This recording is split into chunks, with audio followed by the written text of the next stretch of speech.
Бір күні батыр Баукең бүкіл әскермен немістердің қоршауында қалып қояды.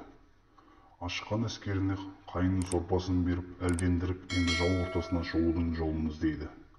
Баукеңнің досы, құтқаратын бір Құдай ғана, сен маған мына сарбаздардың арасынан Ясин сүресін білетіндерді тауып бер деген екен. Баукең сөзге келмей 4 адам тауып, Ясин сүресін әскерлердің арасын аралатып жүріп отқытқызады.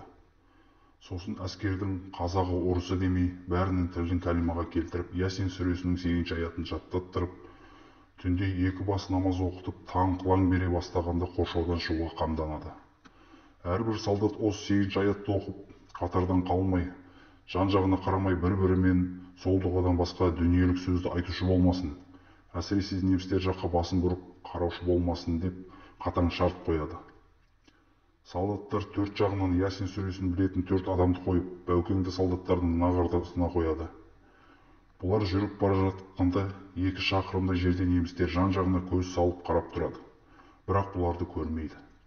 Сөйтіп немістің 3 қоршауын кешіп өтіп, 18 шақырымды артқа тастап орманға кірер тұста, артқы жақта қалған соңғы бөлімнің бір орыс солдаты көрмей тұрған немістер жаққа қарап күбірлеп, сол тұста шайқас басталып, Ясинді оқыған 4 адам мен бірнеше солдат шейіт болады.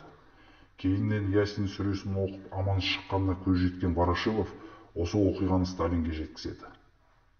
Сталин сол кезде Мәскеуді қорғау үшін Бұхарадан 40 қариды шақыртып дұға оқытқан деседі.